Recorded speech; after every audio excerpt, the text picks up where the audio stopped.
بسم الله الرحمن الرحیم ساتون کید دی خاوری او اسلام په مالو تنیم عسكر د دی وطن یم رښتینی مسل د خواف هرات ریل پټلۍ د افغانستان اقتصادي لار دی وطن یم ساتون کید دی خاوری او اسلام په مالو تنیم عسكر د دی وطن یم رښتینی مسلمان یم امارت باندې مین یم عسكر د دی وطن یم عسكر د دی وطن یم عسكر د ګران هیواد یم پالون کې د جهاد یم په دین باندې آباد یم په دین باندې آباد یم عسكر د ګران هیواد یم پالون کې د جهاد یم په دین باندې آباد یم په دین باندې آباد یم چې څوک مې وي د دین دښمن د هغو زه دښمن یم عسكر د دې وطن یم چې څوک مې وي د دین دښمن د هغو دا ځلمو د خواف هرات ریل پټلۍ د امنیت ساتنې وضعیت لنږدې څارلی او د یادې ریل پټلۍ د امنیت ساتنې لپاره پر دنده ګمارل شوو ساتونکو څخه مو تاسو ته دا راپور چمتو کړی دی.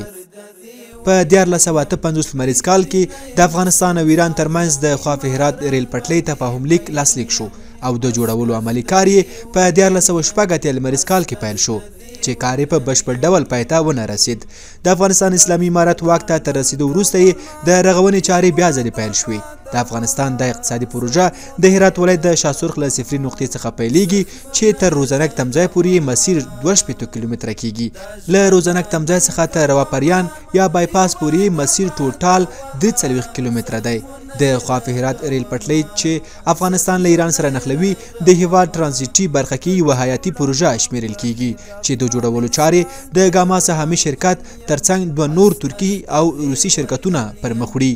د دې پروژې وروستۍ برخه د هرات ولایت د زندهجان ولسوالۍ اړوند رباط پریان سیمې څخه پیلیږي او د هرات ولایت نړیوال هوایي ډګر او صنعتي ښارګوټي کې پای ته رسیږي. د خواف هرات ریل پټلۍ د امنیت ساتنې لپاره د کورنیو چارو وزارت اړوند د عامه ساتنې ملي تصدۍ معاینت تر چتر لاندې یوه مجهزه او په ټولو اړینو نظامي امکاناتو برابره محافظتي قطعه په دنده ګمارل شوې ده. د یادې قطعې مسلکي او زړور ساتونکي د دې ریل پټلۍ د امنیت ساتنې مسؤلیت پر غاړه لري چې لله الحمد په ټول توان او طاقت سره د خواف هرات ریل پټلۍ لپاره یو ډاډمن امنیتي چاپیریال رامنځته کړی دی. د خواف هرات ریل پټلۍ په ټولو مسیرونو کې د عامه ساتنې ملي تصدۍ معاینت ساتونکي ځای پر ځای شوي او د هر ډول امنیتي خطر څخه د مخنیوي لپاره شپه او ورځ چمتو ولاړ دي. د روزنک د اوسپنې ریل پټلۍ محترم امیر خدایداد وایي د خواف هرات ریل پټلۍ د امنیت ساتنې لپاره پر دنده ګمارل شوو ساتونکو او مجاهدینو په پوره ډاډ او مسلکي توګه امنیتي وضعیت کنټرول کړی او ډاډمنه امنیتي فضا یې رامنځته کړې ده. نوموړی زیاتوي ساتونکو یې شپه ورځ پر ځان یوه کړې او له دې مهمې اقتصادي پروژې څخه د امنیت ساتنې مسؤلیت په ښه شکل پر مخ وړي. زموږ د خط آهن محافظتي کنډک چې دی مکمله د دغه ځای تر شمتیغه پورې یعنې تر 0 کیلومتر 2 کیلومتر دی. الحمدلله زموږ محافظین مجاهدین ټوله شپه ورځ په خدمت کې مو دي چې هر غوښتنه زموږ سوي دي اصول په مطابق باندې ټوله اجرا سوي دي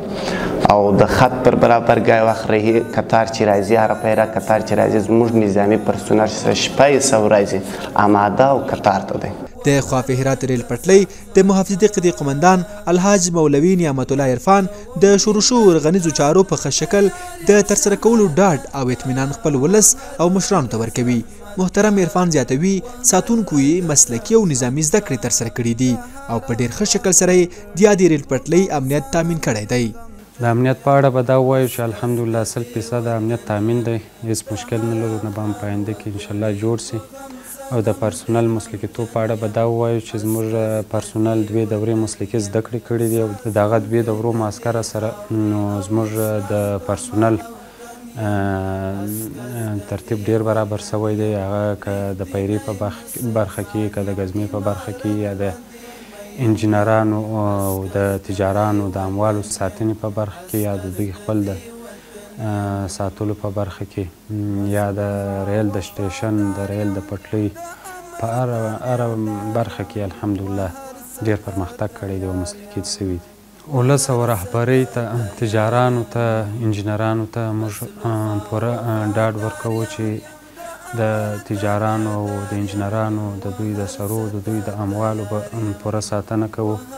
هیچا ته به دا اجازه ورنکړو چې کم مشکل جوړ کړي او نه به هم جوړ سي باید وویل شي چې د خواف هرات ریل پټلۍ پروژه له ستراتیژیک پلوه د افغانستان لپاره له ځانګړي اهمیت څخه برخمنه ده دغه پروژه به د افغانستان د سوداګرۍ کچې پر لوړېدو سربیره هر کال اروپا ته د چینایي توکو د صادراتو له درکه افغانستان ته د پام وړ عواید ولري